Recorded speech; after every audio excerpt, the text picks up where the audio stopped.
some of those musicians, whatever's on the paper, that's it. So I can't read what's on the paper, but the feeling that I have and the emotion and to be able to just watch Rick Ross, never playing with him ever in life, and watch us DJ and being tuned, and to be able to go where he wants to go without having a conversation, get that from church. When your preacher's preaching and you're playing the songs and the church is shouting, that's a feeling, that's an emotion. My pastor would say, play what heaven's playing. What does that mean? You tell a 16-year-old, play what heaven's playing. But at 16, I'm trying to figure out what that means. So I'm saying it has to be close. So I'm saying to myself, as a 16, 17, it has to be as close, because perfection doesn't exist, but excellence does. So it has to be as close to perfect as possible, because it's for God. So, no, and again, with all due respect to any artist, any creative, so when I go on the road with Trey Songz, or I do this show with Rick Ross, my church equipped me for that. When it comes to creating something from nothing, bro, I'm attacking that like full speed. No turning back, no hesitation, no, like, just like, and we talk about shows, right, where, you know, we're gonna be performing in front of thousands of people, sold out arenas. And I go sit in the room with Trey and the band, and nothing is in my mind. No idea what we're doing. No idea what kind of show we're gonna have at the end of this week. But I sit there calm, cool, and collective, and I choose faith over fear and say, by the end of the week, even though I have nothing right now, by the end of the week, we're gonna have one of the greatest shows ever. And it's been that way for 17 years. Ladies and gentlemen, welcome to another episode of In the Living Room Podcast, where we learn, laugh, and heal. And I'm gonna be honest with y'all, y'all missed the episode already. The episode was prior to the cameras coming on. I'm telling you right now, where it said instant connection. Yes, sir. Value was given on both ends before the cameras were rolling. Yes, sir. It's impeccable. Now, look, usually I could come off the top of my head and tell you all the great things and accolades that my guest has. But because it's so extensive, let me read, okay? Let's just get there real quick. Multi-platinum music producer, over 100 major artists like Chris Brown, C Breezy, J-Lo, my boo, back in the day, y'all don't know about that, you know what I'm saying? 50 Cent, Lil Wayne, Busta Rhymes, Keisha Cole, and many more. Been on tour for 17 years with Trey Songz as a music director and tour drummer. Dre's Nightclub resident drummer, which is fire. Yeah, thank you, my brother. Thank you, man. Author, speaker for schools, you name it, the man has done it. Ladies and gentlemen, the one and only Amadeus in the crib. Let's get it one time. My bro. We here, man. Listen to me, bro. Appreciate you having me, bro. Appreciate you, man. More than all, there's a doctor. Yes, sir. Right? There's a doctor and PhD behind all of this as well. So there's so much to get into. Yes, sir. As doing my research, right, here's what I found so intriguing. I think God lines up the things he does in ways that it's supposed to. So this is literally my living room. Like, wow. I love that, bro. All right. And I felt that. I was like, I think this is his crib, man. Right. Like, I love that. You're actually at my crib, and in here, so much has happened. The thought of me growing up in this room is conversations I had, creativity for the first time. I taught people how to dance salsa in this room. Wow. I might have to be next on that list. I got rhythm and timing and everything like that. But Let's do it. I need the swag. Okay. But I think this is why this is unique. For your first breakout, I guess as a music producer, yeah, you created something in your living room. Then it ends up on Collect Me Rome. It's a movie. Yeah, absolutely. Talk to me about when you create that, the anticipation of what that was going to do. Did you feel like it was going to get any traction? Man, it's like, as a producer, you're creating each and every single day, right? You're creating music, you're creating tracks, you're creating beats with hopes of it landing on a particular artist's album. So that particular track, so we're talking about Foxy Brown. Big shout out to Foxy Brown, the first artist to give me an opportunity to work alongside her on the album that she was working on. So shout out to Foxy Brown. But yeah, man, I'm in the living room and I'm making beats each and every single day. I think it's fire. Right. You know, my people that I play it for think it's fire. But I've been shooting in the gym because a lot of times, you know, especially today, where a lot of people are not really taking their time to develop, right? And that's with artistry. That's with in any walk of life. People say, I'm this, I'm that. And then 5 minutes later, they're presenting you that product. And you're like, well, you just started doing that. How am I hearing that? So how are you dropping music? How are you? So back then for me, it took me a few years before I even played my beats for anybody because I didn't feel I was ready for that. You know what I'm saying? And I absolutely was right. Like if you start doing anything, you're not going to be dope. Like Steph wasn't making 3-pointers the first time he, you know, picked the ball up. So that was my mindset. So during that time of shopping beats and playing beats for people, I was very confident. I felt like I had what it takes to be successful in music and in an industry. And I remember going to the studio that night, man, like if it was yesterday, I had Foxy Brown hanging on my locker, in my locker. The Il Nana album is in my locker. So pulling up, seeing her there, like I kept it cool. Like I've been here kept before. it cool, yeah. All right, what's up, Foxy? All right, what's up? Yeah, everything cool? All right, what up, girl? Inside, I was like, Right. So I played the beat. She was cool. You know, she was like, hey, these are all right. These are dope. She was like, can you leave me the CD? Left her the CD. The moment I walked outside of the studio, I started jumping up and down like, yo, Foxy Brown, bro. She was looking at me. She was looking at me? She was looking at me, bro. I wasn't thinking about no music. She was thinking about that music. But in my head, I was like, she's looking at me. She was thinking about the beats. We can get married right now. And, you know, went to the crib, went back to making beats in the living room. You know, I was always that dude that was just focused. And the next day I got the phone call like, yo, Foxy did 2 records. One is called Cradle to the Grave, which was for the movie and soundtrack. Rest in peace, DMX, that starred in that directed and produced that film. So she created the title song for that movie and soundtrack. But then she also made a record called Get Off Me, dissing Eve. Right? So I had 2 for 1. I had 2 for 1. Dog. Pulled up to the movies. Heard the song in the movie. It played for 26 seconds. You see, I still remember that. Played for 26 seconds because that was a bag. 26 seconds. I remember the movie was over, seeing my name rolling the credits, jumping up and down like, that's me. That's me. And everybody looking at me like, man, you good? Going to FYE, buying the actual CD, opening up, seeing my name in the credits, and then Funkmaster Flex dropping bombs on this Foxy Brown record where she's going off on Eve. And you know I'm new Foxy Brown, he's going crazy. Boom. And I'm sitting in the car like, so that happened at the same time. Oh, that's insane. And that was my first start. And then, you know, thinking about that in my mind, I'm like, okay, well, if I'm starting here, where do I go from there? So that was a sense of inspiration and motivation for me personally. Like, you're starting up here. That album went gold. You know, so I got on my first placement, first beat sold officially on a real major artist and major label. You know, that album sold 500,000 copies, hard copies. You know what I'm saying? So now there's a plaque on the wall. Like, and this is, you know, young me like, okay, so where do we go from here? And then the rest was history, man. There's so many people I know. that go from there. I see your There's so antennas. many. I'm so excited. So here's why. There was greatness in the message. One, the way you landed that, it wasn't luck because it was years of preparation. Right. Years. So how did you feel when it happened? Like, deserve it or lucky? Did you have any survivor's guilt or any like Stockholm syndrome when that happened? Was it like, it's my first one, I'm starting so high? Right. Where were you mentally at that space? Do you remember? It was really a great feeling, you know, a great feeling. But again, I didn't get caught up in it. Like, it was like, okay, this is a really big moment. This is monumental.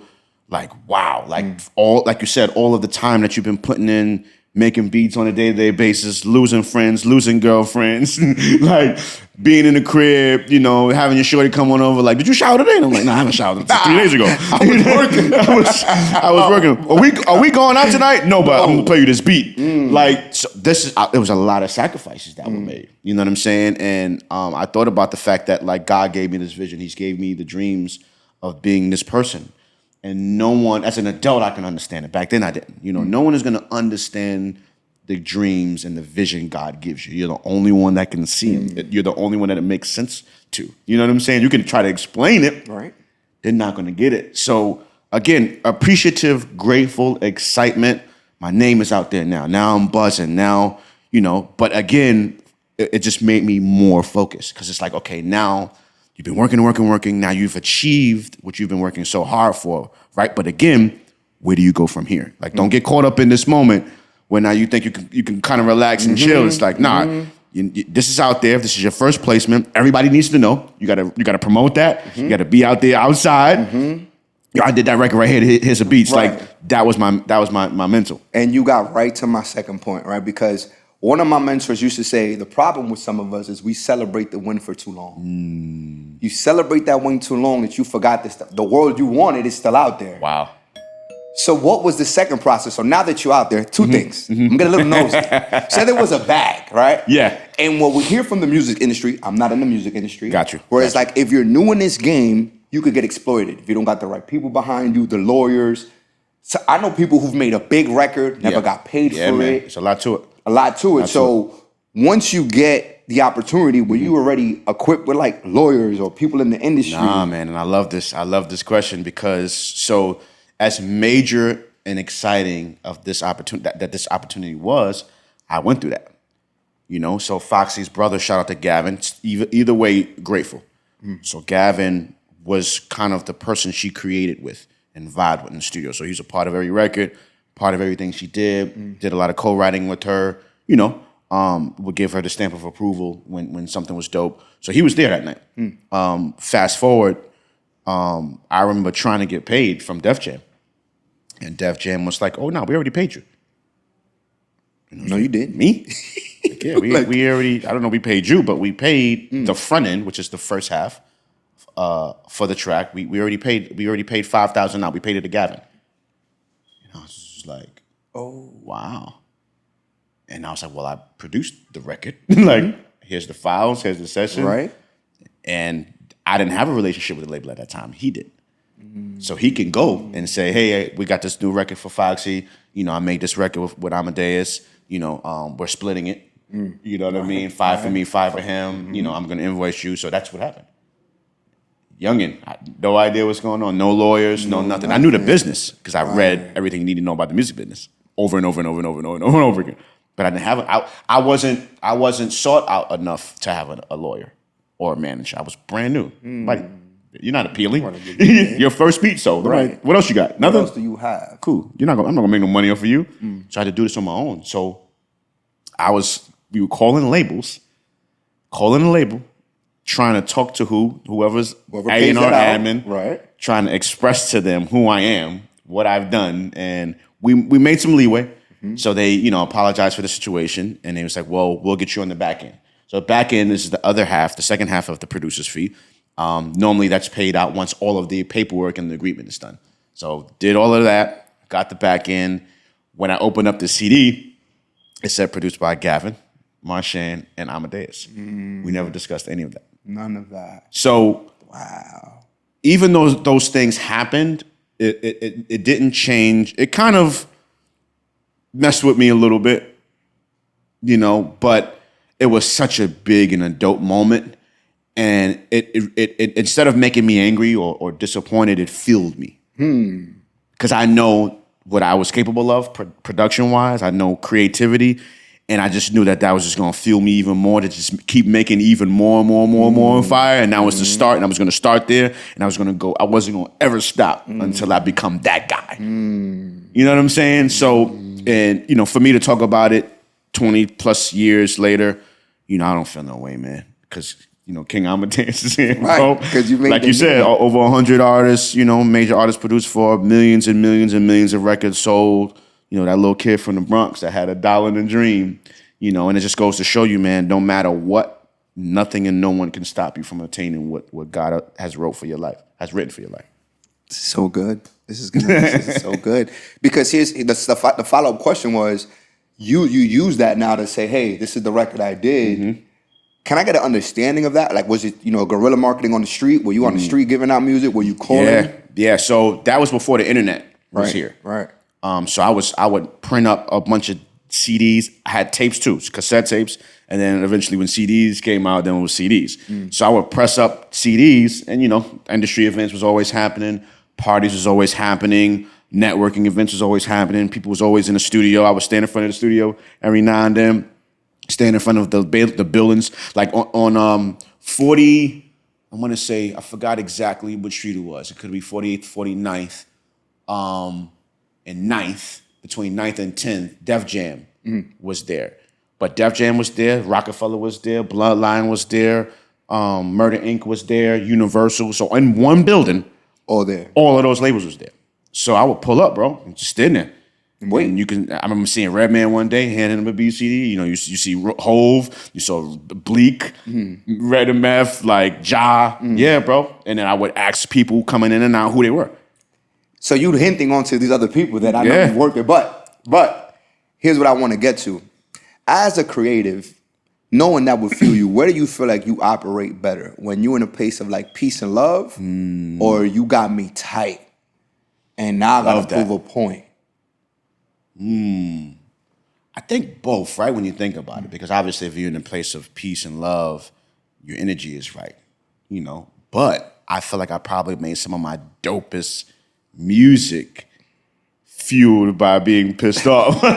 Right. You know what I'm saying? Because not every song is a happy song. Not every track is a happy track. So some of the dopest hip hop joints I probably produce was like probably going some, you know, man, like, and I would create off a feeling. You know what I'm saying? I would really channel that energy of how I'm feeling in that moment and put that or articulate that musically, and that's what you would get at the end of the day. So I appreciate both places. You know what I'm saying? And you know, I don't like the way this sounds, but it's honest. I feel like the darker the moment, you know, the greater the product. Because I feel like you're digging deep, you know, to find whatever you need to find, and sometimes you just gotta let it be, man. Right. Sometimes you gotta let it be. What track comes to mind when I ask you those questions? The dark one and the like heartfelt. Man.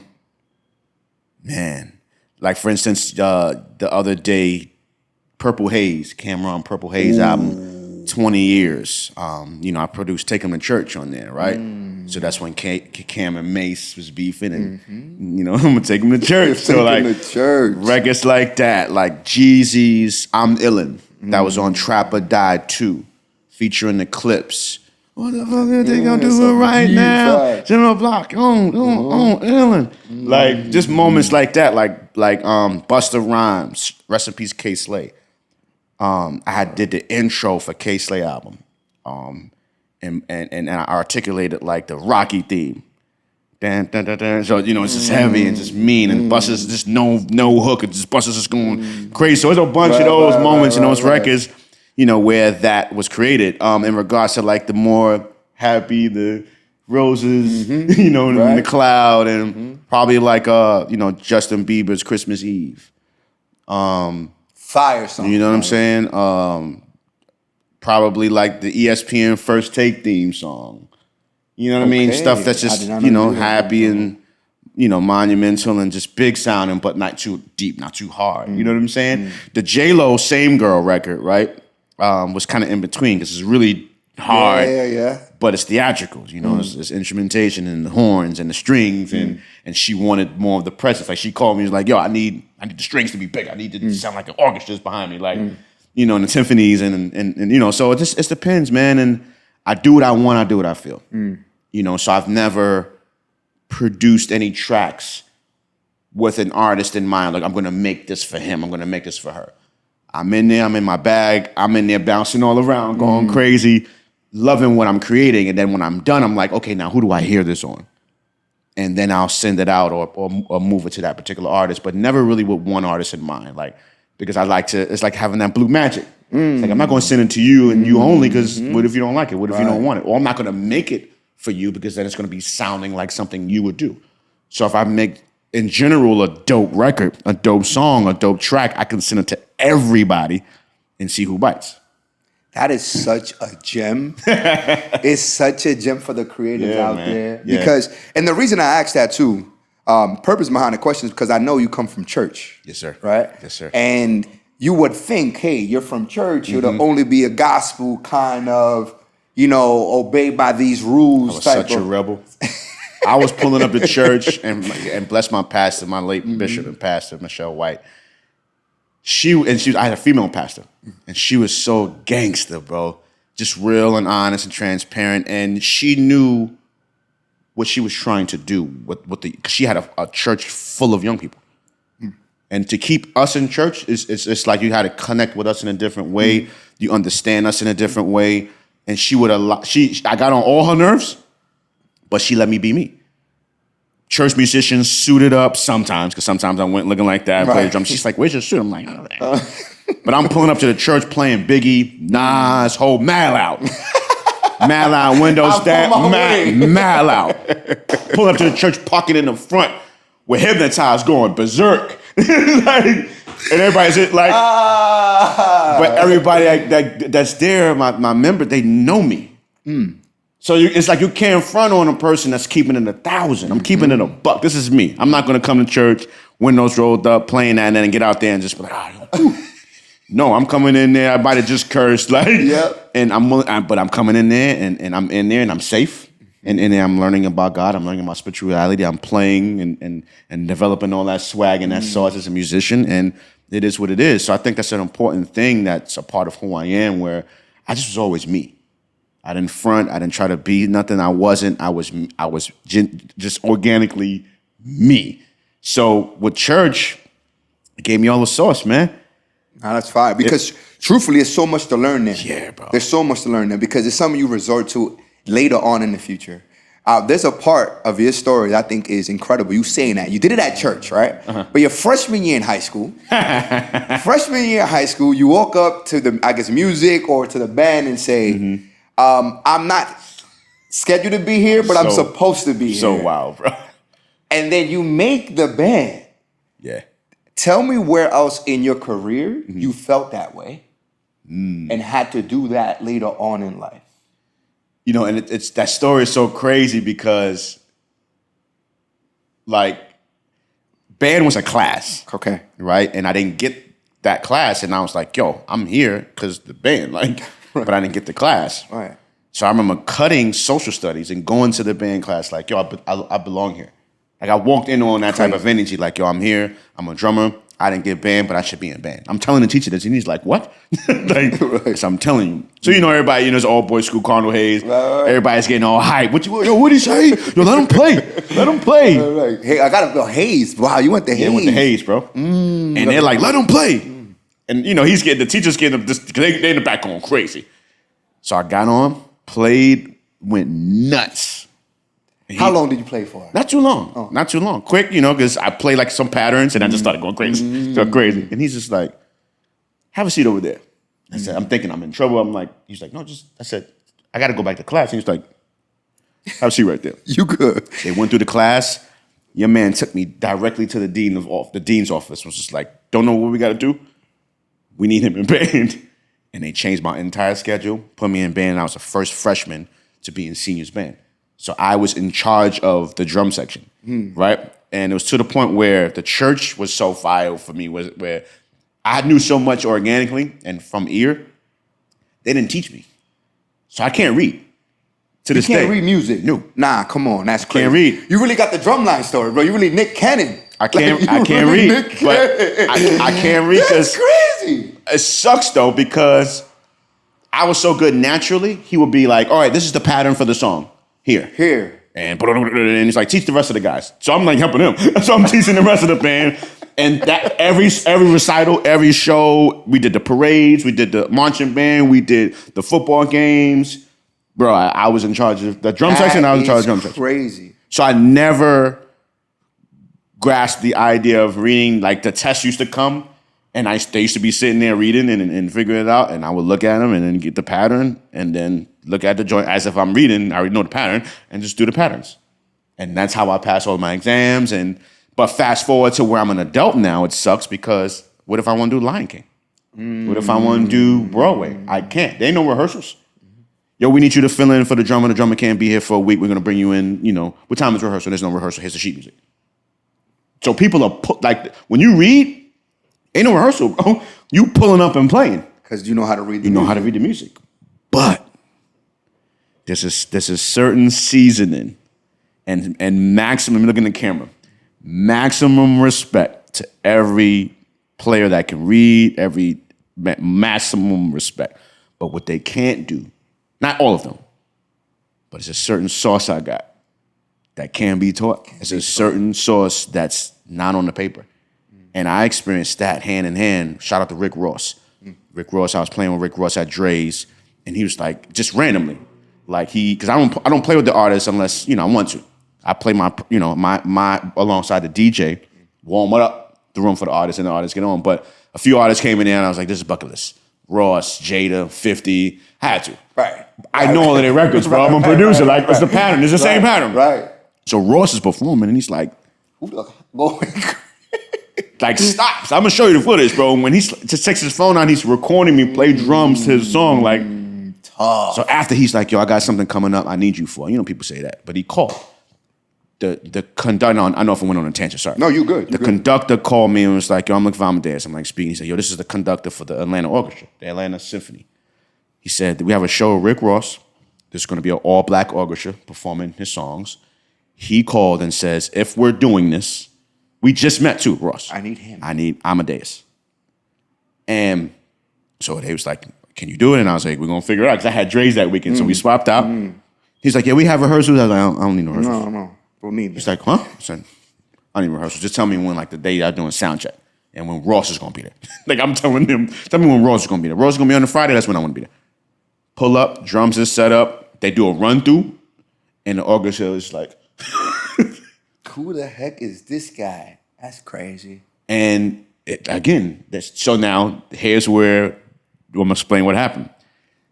Everything is written. So Ross is doing, I forgot what song, Devil in It, whatever, he's doing whatever. He keeps going.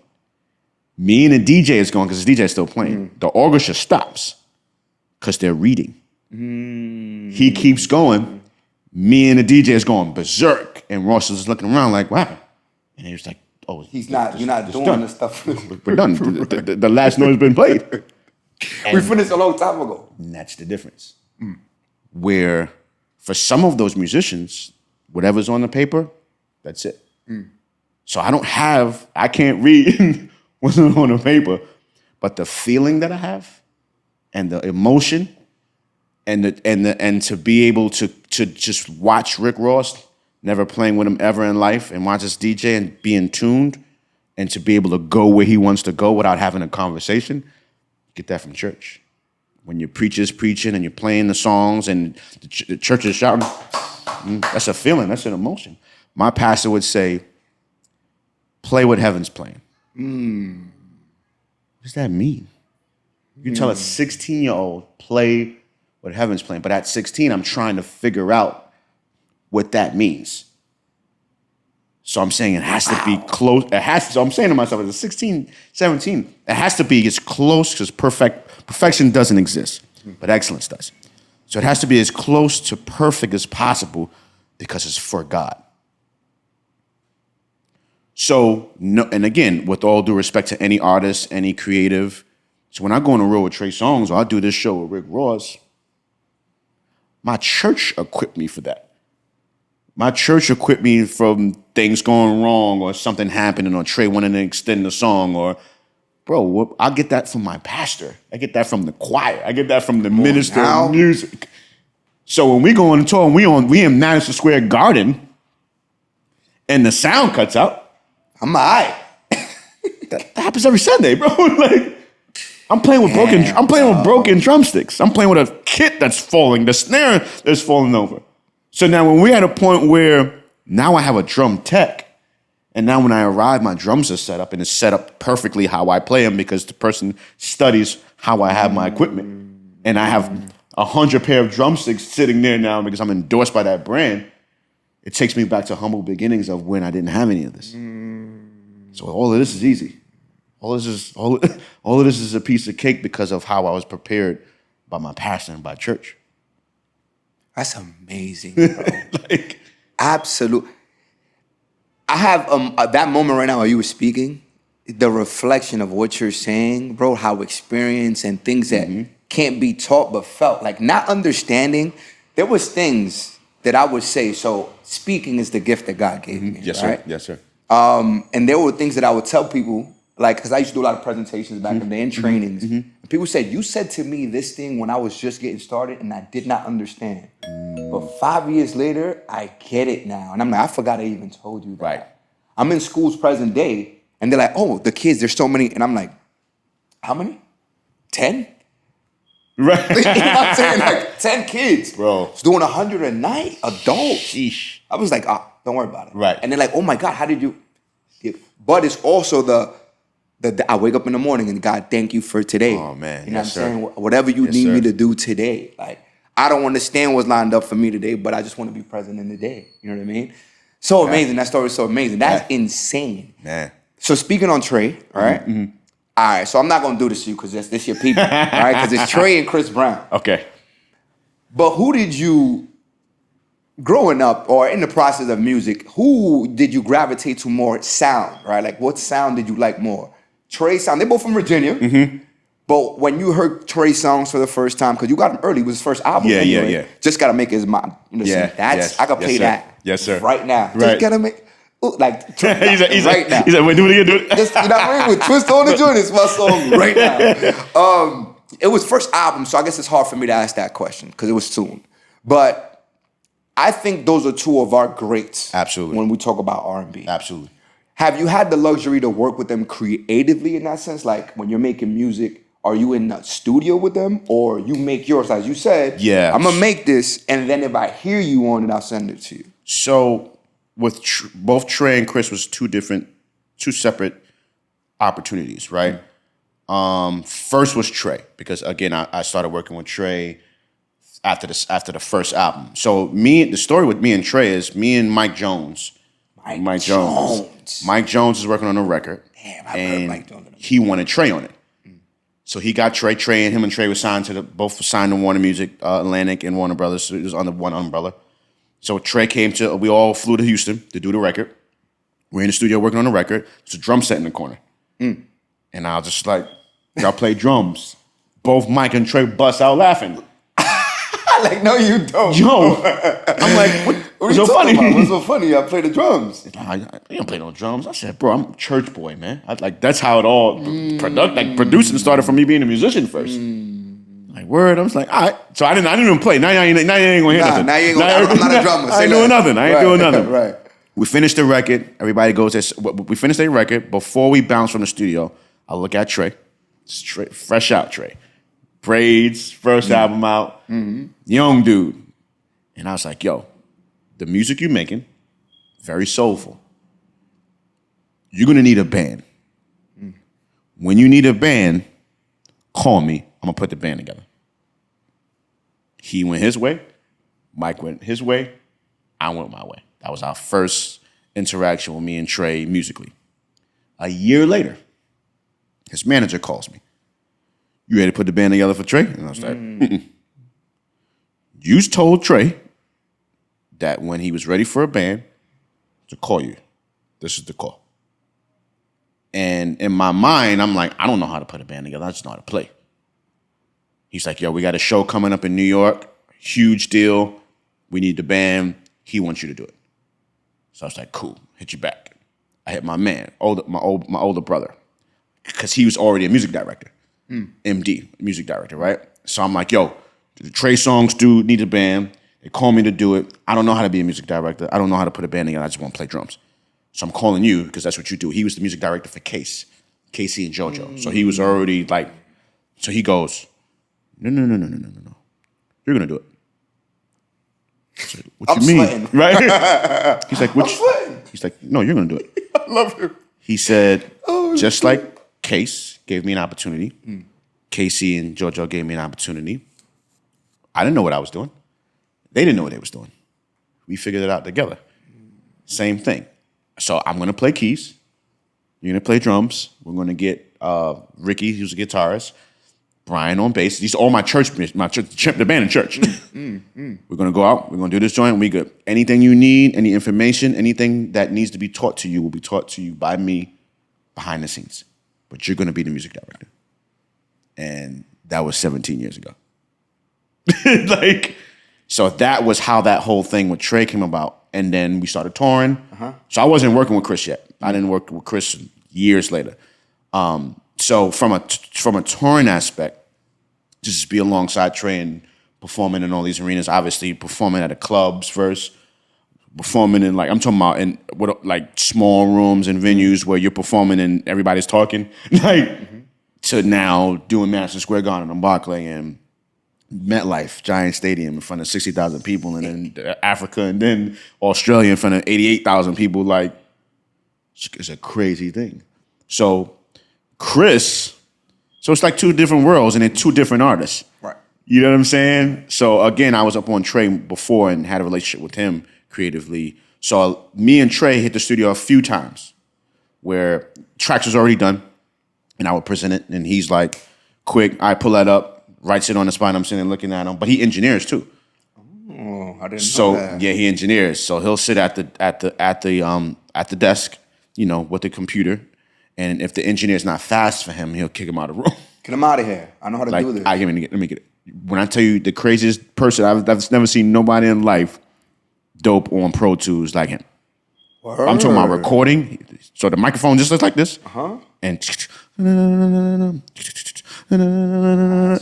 chopping it up, pasting, moving, editing, doing mixing. I'm sitting there but Troy Taylor, shout out to Troy Taylor, educating him and showing him, it's I need you to be able to do this on your own so that you don't have to depend upon an engineer or producer. I need you to be able to do it on your own. So that's what he is. Me and Chris Brown, and you're never going to believe this, me and Chris probably have the most songs together creatively that I work with any artist. We probably got about 50 songs together. Nah, son, chill. Bro. With Breezy, 50? That's fire. Half heard, half not heard. Because I would just send him anything and everything. Trap, hip hop, EDM. Right, because he's so diverse. He does so much. You just don't know what he's going to pick. That's why we produced 9 songs on Heartbreak on the Full Moon album. Yeah, I'm telling you, I listened to that album, bro. His album is crazy. Through, over, and over, and over, It's and an over. incredible body of work. Now, here's the thing.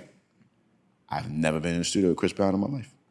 Wow. I've never seen Look at that. the inside of a studio with CB ever in life. We have, the first record we ever did was Wonder Woman on Tough. Well Done, on Tyga and Chris Brown's mixtape, Well Done.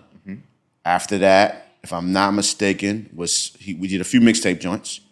After that was a J-Lo record. He wrote a J-Lo record, same girl. And then after that was a Justin Bieber record, Christmas Eve, he wrote that. And then it was the Heartbreak on the Full Moon. Then I did West Side on Fan of a Fan album with him and Tiger.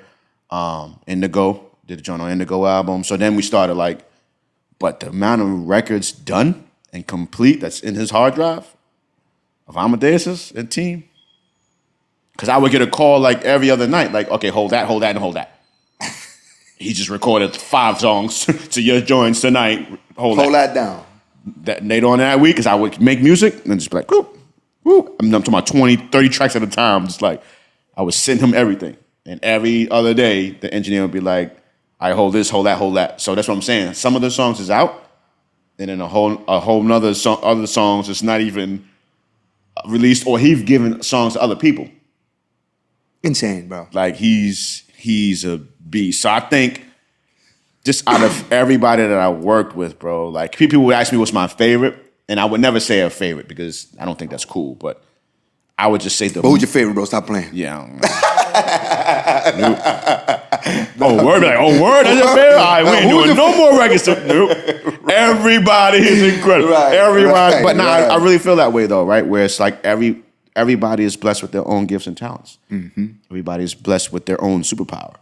And I appreciate every artist that I have the opportunity to create and work alongside that, look beyond the politics, look beyond who I am and where I'm from and what I do, and just allow the music to speak directly to them, and then we create a masterpiece together because it's so political, just like anything. No, I believe so political. I mean, and I was thinking about this the other day. There's so much money involved, and there's so much riches and fame and glamour that comes along with this. So people are not going to create opportunities for others. People are not going to open up the door because it's especially with men, it's just I'm filthy rich.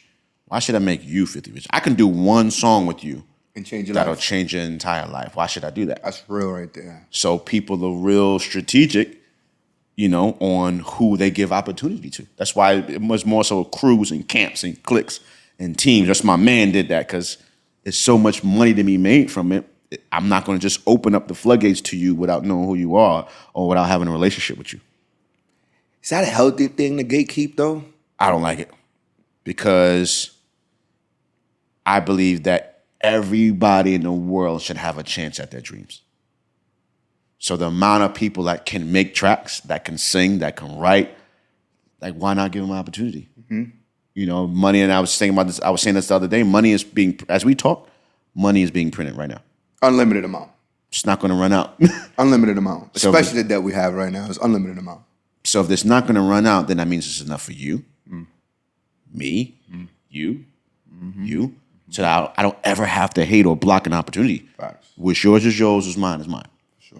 What's ours is ours, right? And if we had that mentality, and like you said, the interview started right before the cameras even rolling of us just meeting and you being blessed and being educated on something that could be beneficial to me. And as a king saying, here, my brother, you can use this too. Why? Because the checks that's being cut for you right now is not going to stop being cut 100%. Because you came and shared this for me. 100%. So if more people had that mentality, be a lot more love in the world because a lot more people will be able to live the lifestyles they want to live. Yeah. If they want to go buy that home, they can because there's money and we've broken bread to be able to. I can do whatever I want to do, just like you can do whatever you want to do. Ain't no reason for me to hate because I'm living the life I want to live, just like you are. So if we thought in that way, wouldn't the world be a better place? So good. There's so much I can ask you on this. So 17 years, right? On tour, you have a what, daughter? Son? I have a son, 19, daughter, 11. Okay. In the process of touring, did you always want a family, or did you feel like because I'm on a road, you never really came home for 17 years? Yeah, it was tough. So my son was born before the tour. Yeah. So, and when I say don't come home, it's not like we're gone. We're gone for like, maybe a month or two at a time. But then depending on the bread, because I was always try to be responsible, but then mindful of family too, where if I had off days, I would try to fly home on off days or fly the family out, on off days, just even if it's for a day, even if it's just for 2 days, just to be with family. And I think that's very important. This is the reason why we do this. You know what I'm saying? When you really think about it. So I would make those type of sacrifices and do those type of things. But at the end of the day, this is the career that I've chose, right? And I do this. This is 24/7. This is not like, okay, I'm touring. When I get back from tour, I'm going to go work at Walmart. Like, and that's not a shot at anybody working at Walmart because, we all have to eat. But this is how I eat. It's how I take care of my family. And this is what I do. So a lot of sacrifices made. There's I miss birthdays. I've missed New Year's. I've missed Christmases. I've missed Easter Sunday, which is huge for family and church and the kids dress up. I missed a lot of moments, but for a good reason and for a good cause, right? So as my son is 19 years old today and is towering over me, like he's literally looking down at me like, hey, Dad. It's like you see the young man that's been raised and they can appreciate that. You thinking like, oh man, they're gonna be mad or angry because I didn't miss that. They're disappointed at times, but it's not like their dad is in jail. It's not that I'm in trouble or I'm doing something wrong or I'm doing something embarrassing. Nah, they're proud. When I walk in the room, that's my dad. You know what I'm saying? And they're proud of that person that has created this lifestyle and live my dreams and can provide for them and push them to live theirs. So it's pros and cons, but it's more pros than cons. And it's just like life, where you can work a 9 to 5, work on Wall Street, be a bank teller, or you still have to do it. Sometimes it's overtime. For sure. Sometimes you have to take trips, business trips. Sure. It's the same concept. You know what I'm saying? So it's worked out, man. So here's a question I have, because you have time to do so many other things, right? Like an author. Before I get creatively, it's another way to create art, I believe, right? And what's the gaps that some of us don't see is sometimes you clash creatively with the people that can help you produce the art that you want, right? how do you find a way to still navigate through that process? Like, this is being a producer at that, like, this is how I wanted to go. And then the artist might be like, well, nah, dog, like, I hear it like this. Where do you meet in the middle? Or what do you say, I'm putting my foot down, bro? This is how it's going to sound. Love that. I've never really had that kind of an issue. But then, you know, I understand pride and ego too, right? So not that I would say I'm a yes man, but I know when to pull back. At the end of the day, this is your song, right? You're paying for it. You have to sing this. You're standing out there in front of an audience of whatever, and you have to. So if I can get it to a point where I can make you happy, and then I can be happy at the same time too, even if I have to settle in some way, I'm willing to do that for the bigger picture. It's always about the bigger picture. Relationships are everything. Relationships are everything, and it's always about the bigger picture. So it's not about me getting what I want. It's just about, okay, does it harm this record in any way? Does it take away from this song or this moment? Or, you know, is he or she right? Because then, again, pride and ego is a thing, man, where they can be absolutely right, but just because you're Amadeus and you like, you have to learn that. You have to go through, especially with me and Trey. Younger years, we was going crazy. Yeah, I could see that. Trey, what? Trey hide it fast. Two men, my idea, your idea, you right, I'm right. Oh no, man. You'd be yelling at me on stage, like you wouldn't see it. The audience wouldn't see it, but I would know. We go backstage and he yelling, I'm yelling. Like I'm talking about in tears and everything. But we're brothers at the end of the day. So we'll do all of that. He'll come find me. I'll be somewhere out there. He'll come find me, give me a hug, and we hug it out. And it was never no hate, no ill will. It's just two passionate kings that both want greatness. You're gonna see it your way, I'm gonna see it my way. How do we figure it out and how do we come together? You know, but that takes maturity and that takes time. You know, so that's every artist. Every music director, it's a very difficult role. Your job is to take the ideas, right, the songs that the artist has and to paint that picture and create that and create an experience for when the fans and the audience comes to that show, you're giving them an experience. And sometimes, you know, Trey will say, here's my ideas, and sometimes Trey won't say a word. We're doing, you know, Between the Sheets tour. So in my mind, we didn't have a meeting. We don't really, because we're a vibe. We don't really have meetings. So you coming in there first day of rehearsal, Trey look at me, what we doing? Okay, so Trey is Chris Brown and this Tiger. It's gonna be Trey doesn't dance. Chris does. So we gotta focus. We gotta focus on the women. We gotta focus on the queens. So he's not gonna dance. But what he is gonna do is sing his A off. So I need neighbors. I need love faces. I need panty. You know, I need panty dropper. I need all of the sexy. The strong suit. You know what I mean? We're gonna give you the say-ahs. We're gonna give you the bottoms up. We got to give you the hits. But I'm gonna sneak in all of those moments where we can be sexy and we can be grown and take your shirt off, man, and you know, sing to these queens that's in this office. They're gonna be dancing. They're gonna be moving, and Chris gonna sing too. That's not get it twisted. Facts. But I need you to be. He gonna be Michael Jackson. You gonna be Marvin Gaye. Can't go wrong. And that's the meeting is when you're there. Different. That's trusting the person that you got with you. So like 17 years. We just finished the Love Heart tour. Trey Songz, Keisha Cole, K. Michelle, Jaheim. And, you know, we rehearsed and he pulled up after a few days of us vibing and doing our own thing, and we sat down and he just was like, I got this idea, I got that idea. And it was fire too. And we put it together and we probably had like 2 days left. So we didn't really play until like the last day or so because of the ideas and, you know, all of the editing that needed to be done and getting vocals and doing all that stuff. So I'm seeing like, because we had a newer team and they were like, what y'all doing? Right.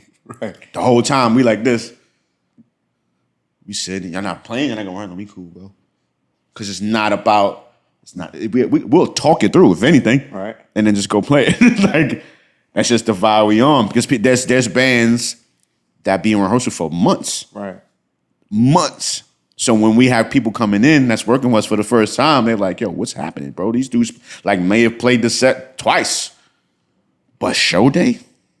Insane. They like, yo, what did we just Like, bro, I've been playing with my brothers, pause, Pause on that. all my life. Facts. We was little kids in church getting yelled at. I know them. Day ones. I know Trey. We both know Trey. Trey will do something with his fingers, and you out there thinking he doing something else. It's like That's a whole conversation that's happening. like a baseball sign.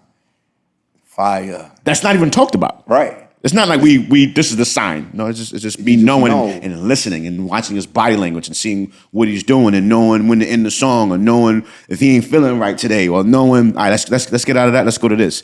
You know what? Let him live in that. Give me some keys and guitar. Now, this microphone is here. We have microphones. So this conversation is happening throughout the show. I have the Bobby Brown joint. Right, so right. I got the microphone that's hanging paused so that I can play. I'm sense. talking to everybody the whole time. All right, they loving this right now? All right, so let's go out. Trey, you keep going. Do your thing. Butters my keyboard player. You keep going. All right, give me a little bass. Like I'm having a conversation. Get that light off. That light is too far. Like this is what's happening as I'm playing. As you're playing, now it makes sense. You know, I've always peeped, but didn't know what was going on. Wow. Yeah. So here's what's amazing about you. So you go and do all this stuff, trusted with your gift, and then when you're on tour, you say, hey, where's the nearest school? Yeah. Where's the nearest school? What gives it in you to say, all right, now I did all this, but I want to go touch the youth. I want to go speak to a school nearby. Yeah. Not even when you're local. When you're on tour, you're calling schools to see we'll call who's available. schools up. Like who's near this venue? What school is nearest to where we're staying or where the venue is? Why? I just always think about the little kid, you know, me being a little kid and wanting to be where I'm at today and having to figure that out. From the Bronx, from the bottom, from the hood, from 169th and Washington Avenue, like where I couldn't even go outside. There was school and church. And when I went to the corner store, my mom timed me and looked out the window. Calling you too from the window. Calling. So it's like no one sat me down and had that conversation. Like, yo, you can be anything you want and do. I'm like, matter of fact, what it is, what do you love? What are your dreams? Let's talk about that. You didn't get this conversation? You became all this without that conversation? You manifested that dolo? Little kid watching Video Music Box every day. Sitting there saying, one day I'm going to be on TV, one day I'm going to be doing this, one day I'm going to be doing that, and did not give up or stop until that was life.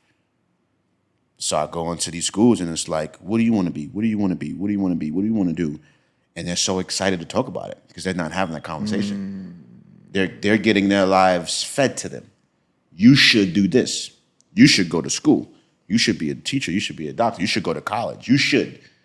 Nobody's saying, what do you want to do?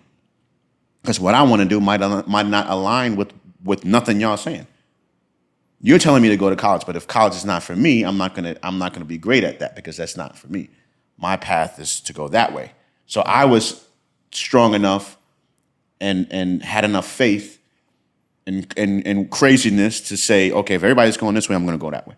I mean, people, and I wouldn't say who because it's close people that spoke down to what I wanted to do and be because... See how I'm leaning in? Because this is what I need to hear right here. Because they didn't understand the vision. Back then, it was a hurtful thing.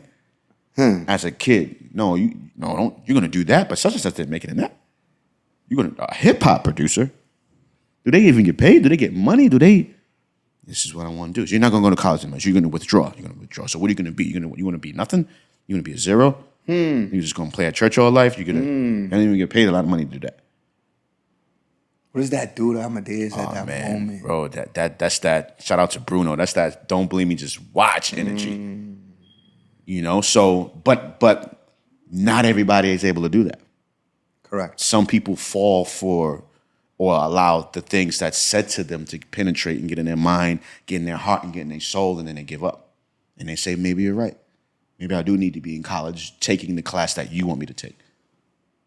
Maybe I should be doing what you want me to do. Maybe I should just get a 9-to-5, and there's nothing wrong with a 9-to-5. But is that your calling? Is that where your love and your passion is? Right? Do you wake up excited to your day? We wake up excited to our day, not even knowing what our day consists of. Right.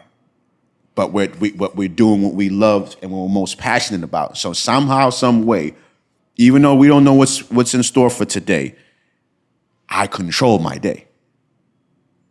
I do what I want to do in my day, not for anyone else, not for a corporation, not for a company.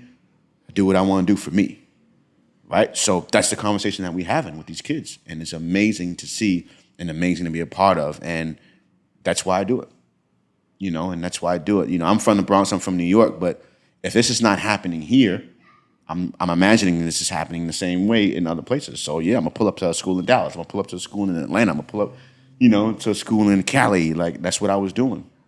We're not trying to get paid. I didn't know about getting paid. Not trying to get paid. Not trying to just wanting to be there for them and show them what success looks like from my hood. Because I know it's a hood everywhere. So I'm in your hood, and I'm telling you, yo, bro, if I can make it out of my hood and do what I do, you can make it out of your hood and do what you do too, male or female. So that was the concept. What scares you? What is something that, from what it seems, you've been a rebel since a kid. Mm-hmm. What's a conversation, not to get too personal or to open the door, that Amadeus has to have with his therapist because he's challenged with the task at hand? Like that. What scares me? So, because I feel like it's a two-part question. The only thing that scares me is probably things like I don't like rodents. Like, yo, you can get whatever you want from me, bro. If you was to drop a rat right here, or a snake. Yo, my brother's the same way. Or a spider. Like, you can take everything that's in my pocket. You can take the whip. Here you go, brother. That type of stuff scares me. But when you talk about anything else, faith over fear. You got to choose one. I choose faith. I'm not saying that I'm not afraid as I do it. Talking now. But I'm going to do it. I'm going to do it afraid. I'm going to do it scared. I'm going to do it nervous. But I'm not going to not do it. Right? So things like sky, what do you call the thing when you jump out the plane? Skydiving. Like stuff like that. I did that. See, you good, man. Stuff like that. Right. But when it comes to creating something from nothing, bro, I'm attacking that like full speed. No turning back, no hesitation, no like just like and we talk about shows, right, where we're gonna be performing in front of thousands of people, sold out arenas. And I go sit in the room with Trey and the band and nothing is in my mind. No idea what we're doing. No idea what kind of show we're going to have at the end of this week. But I sit there calm, cool, and collective, and I choose faith over fear and say by the end of the week, even though I have nothing right now, by the end of the week, we're going to have one of the greatest shows ever. And it's been that way for 17 years. And the same thing with production, the same thing when I go speak to these schools. Nothing is scripted. Right. I actually tell them when I'm standing in front of them, I don't know what I'm about to say to y'all. And they're like, the principals be like, why is he here? Why did he say that? Why is he here? Why did he say that? Why is he here? Right. And it's me being real. It's like, I don't know what I'm going to say to y'all. The reason why is because what I said to the last group of students may not be for y'all. So I have to look into y'all faces and y'all eyes and the audience and feel this energy that's in this room from this school and this auditorium in this moment to figure out what message needs to be said to y'all.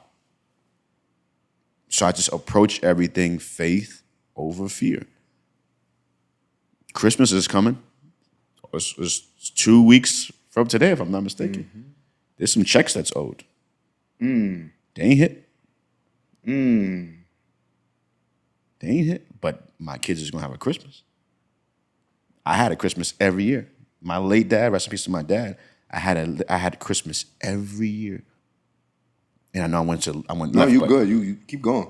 As an adult, as a father, as a man, as a provider, as a protector, now I understand. Now I understand and can appreciate all of the sacrifice that was made for myself and my siblings.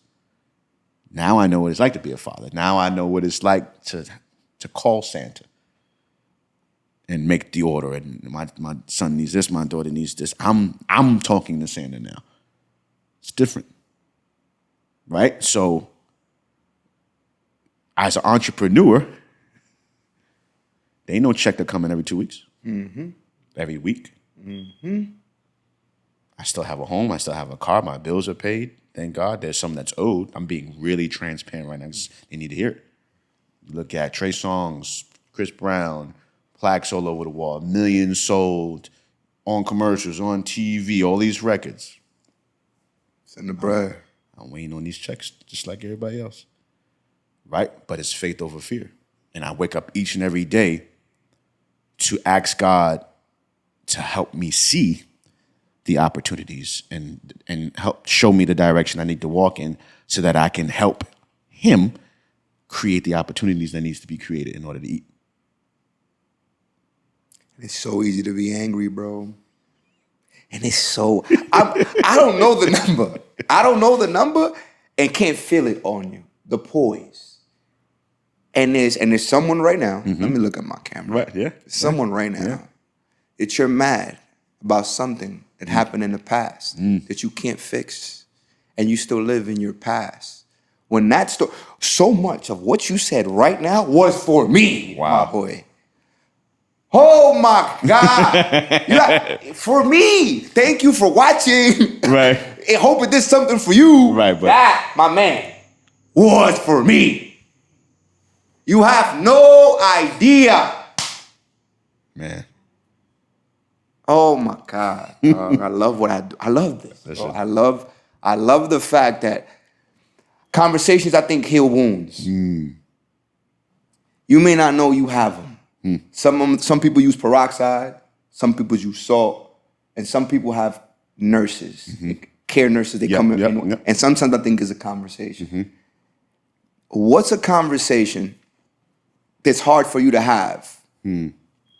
Meaning, maybe, I guess I'll direct it a different way. Is there anyone that you wish more for that doesn't see it for themselves? Ooh. Whoa. Man, it's a lot of people.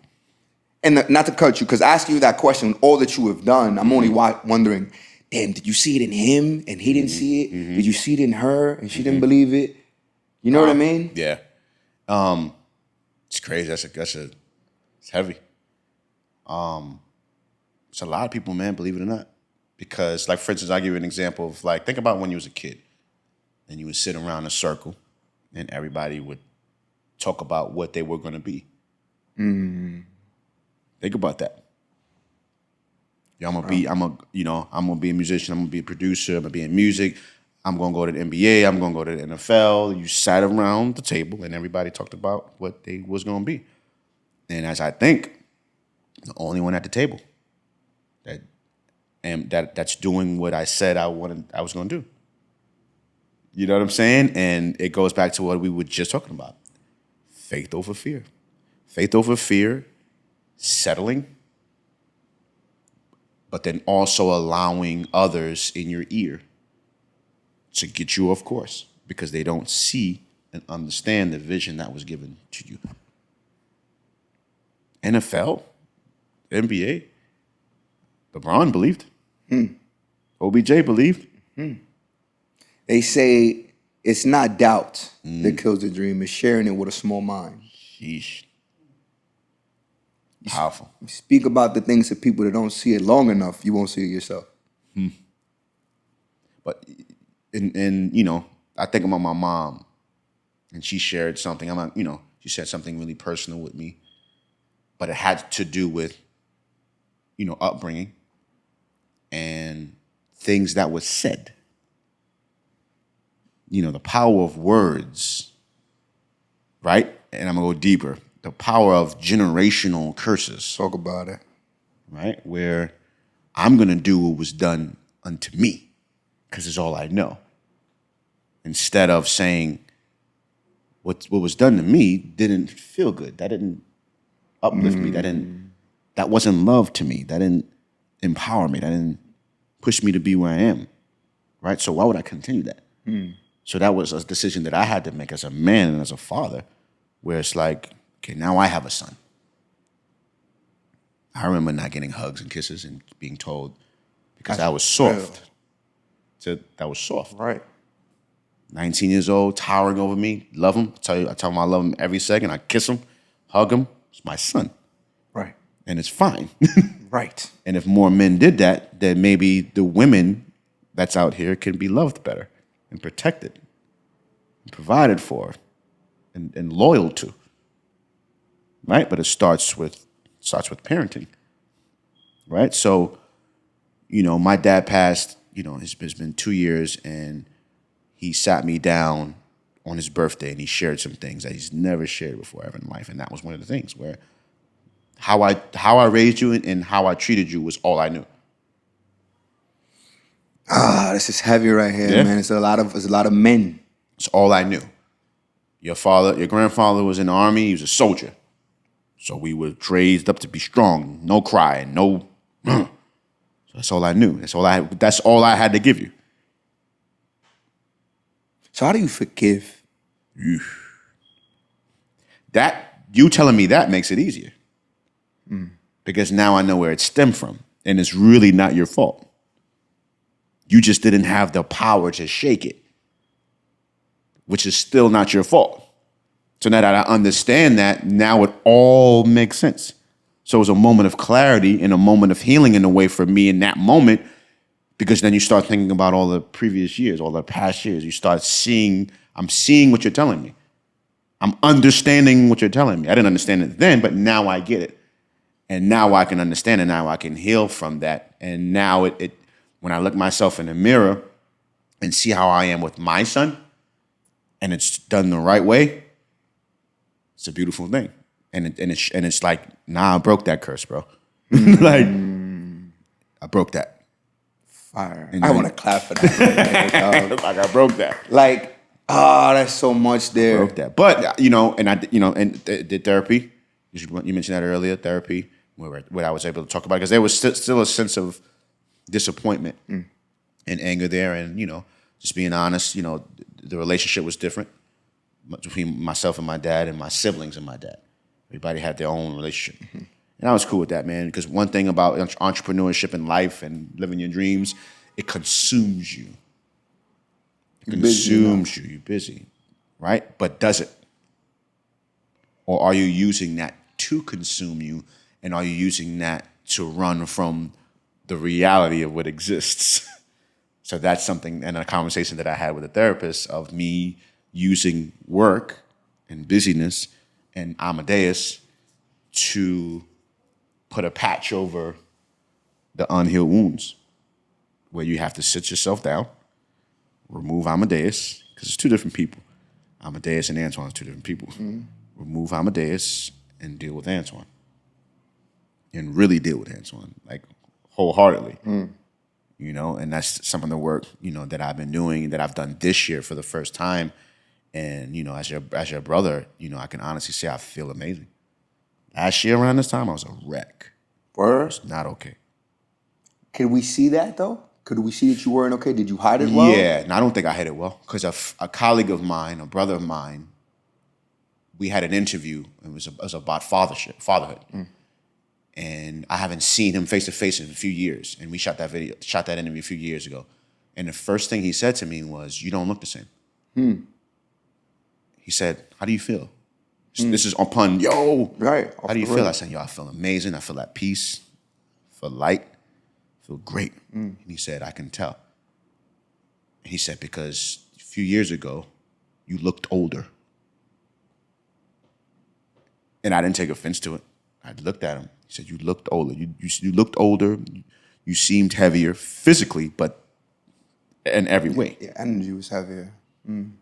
He said, "You look amazing. You're glowing. You're light. Like you look well. You look young again." And that was a moment. So I thought I was, right, and using the Amadeus and the glory and the accolades and all of the bells and whistles that come along with this, and working and being busy. You could see it. I didn't see it. Right. And I thought I was tricking everybody. Yeah. But if you cared, and if you knew me enough to know me, that's the line. You would see it. And I say that, I think, there's so much we could go for 5 hours, dog. Here's what I want to ask you, because rest in peace first and foremost to your dad. Yes. Right? Amen. I guess that was his, if I'm correct, his form of informing but also apologizing. Yeah. Right? Yeah. And sometimes it takes a lifetime to get an apology from somebody. When you feel that you're wrong or you do wrong, how quick are you to apologize? I'm really good with that. I'm really good with that. I'm one of the most emotional beings you'll ever meet. I'm a crybaby. I don't care. I ain't ashamed with it. Man, listen. I'm not that person that's so macho and mighty. Like, nah. I'm very expressive. So, for the ladies out there, I speak my mind. I speak my heart. I tell you what it is. Talk to him. I tell you what it is. You know what I'm saying? Give me my hat low. And I'll tell you what it is. Nah, but it's such an important thing to do as men, where some women feel like, well, damn, I don't know what he's thinking. I don't know what he's feeling. He doesn't tell me anything. No, I'm probably gonna tell you too much. So where you're like, all right, I get it. Right. How was your day? Oh, your day was good. All right, so this is what happened with me today. I'm very expressive, but I feel like it's good because you're not holding all of that in, and you're able to release it and let it go, and you get advice and get information and get support and get love, and I think that's very important because what people don't know, this is good. People don't know what it takes to be us, and we're talking about us, but I'm gonna, as we always are, humble ourselves to speak on a Chris Brown or a Trey Songz or Puff Daddy or Jay-Z or LeBron or Obama. I'm telling you right now, it's not easy being Amadeus. And not to minimize any of my greatness, through God, I'm amazing. But their level of success is on a whole different stratosphere. And I'm saying it's difficult. So I can imagine what it is to be him. So people are so quick to judge and to throw stones and say whatever they want to say, but don't know what it is to be that person. The first thing I would ask, and I know I went left, is what have you done that no one knows about? When you're a celebrity and you're an artist and you're in the limelight and you live your life in front of the world, we see and know everything about you. You can't hide anything if you wanted to. And if you're hiding something, obviously you know what they say, what's done in the dark eventually comes to light. Right? But if we look in the mirror and ask ourselves, what are you hiding? What have you done that no one knows of? It's a lot of skeletons. There's a lot of things in everyone's closet that if we had a moment to open up that door and to see the real you in you and who you're hiding and what you're hiding, I'm sure we would be amazed, just like you're amazed at what's happening in other people's lives right before our eyes. I gotta ask now. I gotta dive in now. So in that same light, in this current time, the demise of Puff Daddy, there's a new allegation of Jay-Z. People you've worked with, okay? Mm-hmm. I usually start, me and you, let me just look at the camera and say this. I usually start my episode saying, is there anything you don't want to talk about? Mm-hmm. Is there anything you do want to talk about? Right. Because we caught energy so great, we dove right into it. But being around those people who are now being accused of the world and back, from your experience, did you see any of that or feel that they were capable? Or do you feel like this is something that the media is pushing to distract us from something else that we should be looking at? So many layers, man. But like you said, I like the way you asked it, where it's like, what were your experiences? Puff, first off, prayers to everyone involved, from the people that have saying that they've experienced what they've experienced, for Puff himself, for Puff's family, his kids, his mom, it's a lot more people that's involved in this besides him. Sure. So prayers up to everyone involved. For me, one of the greatest of all time. I'm the reason why I'm a producer today is because of, Puff Daddy and the Hitmen, like the bad boy movement. They used to call me a little Puff in school, for real. So my experience has always been amazing. There was always opportunities created for me. There was always doors opened. I was always learning, whether it was life, whether it was music, whether it was production, whether it's how to see things from a business lens. You know what I'm saying? Yes, this is unfortunate, but it doesn't erase all of the greatness that has been created. From Bad Boy to Sean John to Ciroc to, come on, bro. Just being honest and real. Think about R. Kelly. I always say that's between them and the man upstairs. Who am I to judge? Let me tell you something right now. I'm gonna say this on camera. I second. My heart goes. First of all, let me say it like this. I think it was nasty work. Yeah. What was done? Like nowhere near condone it, etc. But I don't believe you could erase the history. Yeah, you can't. Right. They create. Like you can't take away "I wish" from me. I'm sorry. I believe I can fly. You can't take it away from me. Like respectfully, you cannot take what it did for me. He don't know me. Yeah. They don't know me. Yeah. But that's the thing where if we are going to do that, we got to do it for everything. Don't work for your boss. Don't work. We wouldn't have no history. Don't work. Don't work. We can't. I can't cancel J. Cole. I cannot cancel J. Cole narrative. I can't cancel that. We wouldn't have no history. We will have no history. We will not be here. Mind you, if you do dirt, you deserve what comes to you. Oh, yeah, karma. Karma's going to come to you. But I don't believe in cancel culture. Because here's what's going to happen. I'm going to let you down. I'm going to look at the camera and say, I'm going to let you down and I don't even know you. Mm-hmm. I'm going to meet you one day and be in a rush by mistake and not say hi to you and then you cancel me. Mm-hmm. Takes anything. It takes anything. Anything, bro. So I think it's what you had to do to be there, I can't take away. I can sit and judge, that's fine. Right. You can do that. I can commentate on what I believe, that's fine. But can I take away the art you created? Yeah, bro. The music that R. Kelly made with Celine Dion and all. I can't do that. The musical genius, he didn't read and did all that stuff. Nasty work. But you can't take away his art.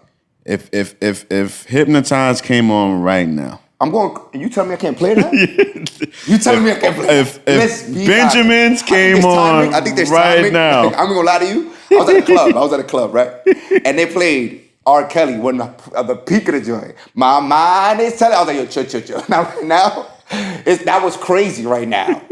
But today, it's getting played right now. And here's what's crazy. There's some people that are not gonna, they're gonna lose sleep the idea that this person's music is still getting played. They'll lose sleep. Like, we playing Michael. I love Michael, and they've been running that with Michael for years. Which I think it's conspiracy. I'll get into that some other. You know, for years, but we'll never know. And you know, beat it come on right now, it's over. It's over. You know what? As we're on this topic, I think you're a great person to have this conversation with. So Drake going against the machine, right? You spoke earlier saying at the record label, all the record labels were in one building. Mm-hmm. The music business right now is somewhat in shambles. Yeah, let's talk about that. Is, yeah. And him now going against the machine. The fact that we spoke about Michael, right? This is what was Michael's going against the machine. Now this is who Michael is. Right. What do you think? First of all, what do you think about Drake doing that? Secondly, what do you think the outcome is going to be? Because if Drake goes solo, yeah, I'm not a fan of the suing thing. Mm-hmm. Because it's battle rap. It's hip hop. It's diss records. It's it's you do whatever you got to do to win. It's like if you're in the ring, right? You know what I'm saying? Right, I mean, there are rules in the ring. There's rules in the ring. But if I'm gonna win, I'm gonna win. You got to win. You got to do what you got to do to win. So I do feel that way, but it is genius in regards to what he's doing from a business sense and from a battle sense. Just say y'all, but because everybody, you can say what you want. It's a cheap shot. It's wag. But what if he wins? What if he wins, as bro? Spectators, we looking in. We're talking about billions of dollars, though, right? It's cool to commentate. Okay, hear me. I'm on record. I'm a huge Drake fan. Yeah, me too. And I played Kendrick. If you go to my music right now, I played Kendrick Lamar's album 17 times in the past 2 days, bro, nonstop. Right? It's a good body of work. Huge. Now, we can comment all we want. Mm-hmm. Drake held up the music business for the past decade. I was just saying this other day, bro. For the past decade, he held, and then reached out and said, yo, you knew? Let me get on your jury. You knew? You hot? I'm him gonna get on yours. You fire? Nobody. It's genius. Hey, Boogie, you wanna come to the Garden? It's genius. It's genius. And if this is the building who I made billions of dollars, I'm fighting your man who's in the same company. Let us fight fair. You pump the music, and here's what I'm saying. I get that at the standpoint of, and you're lying. Right. He's saying, you're saying things that's not you. This business here. If you're calling me a pedophile and this, then you're messing up my money. That's true, though. You're messing up my From money. that end, I didn't even think about that. Think about it. Listen, you're messing up my money, and my contract is almost up. So now that my contract's almost up, you up him. My percentage goes down, my negotiation changes, and now I'm finding track that you actually pump more money. From that lens. Forget the beef y'all talking about. Y'all owe me more respect for what I've done for this company. It's pretty good. It's well thought out. Come on. Come on. I didn't look at it in the way shout out to Earn Your Leisure. Shout out to Maul. They had a great conversation on it. Okay. And I was like, nah, that's a fact. It's pretty good. Here's what I know It's pretty good. I got really good at not talking about stuff I don't know about. Yeah, me too. If I don't know, I'm like, yeah, I don't know. I'm not sure. In closing, my brother, because this was a great, phenomenal. Might have to do a part 2. No, we might have to. All right, part 2. I might have to switch up my hat and everything. Because you know, there's so much accolades we didn't even get on, right? What did you get from Biden? Because this is or the presidential lifetime achievement award. Yes. Man. Yeah. How was that? It's amazing. I'm glad I got it.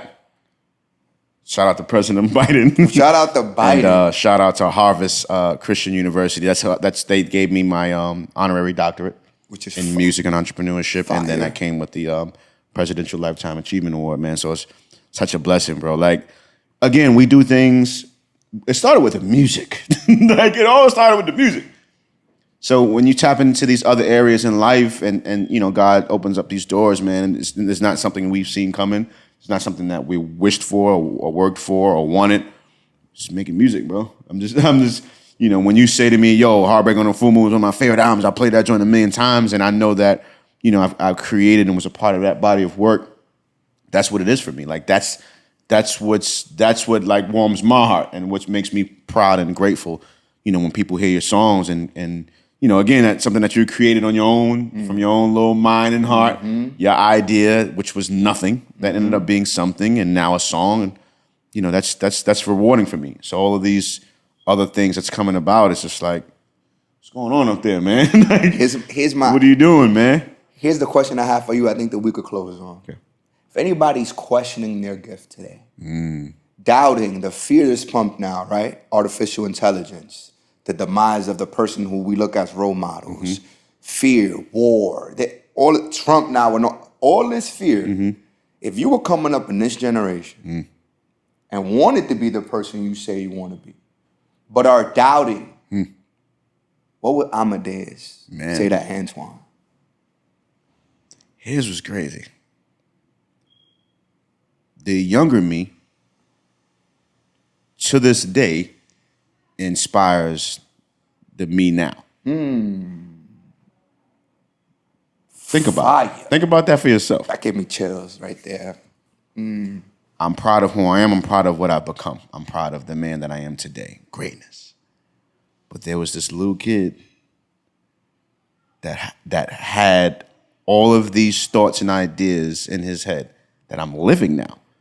But it was all ideas and thoughts in that little kid's head.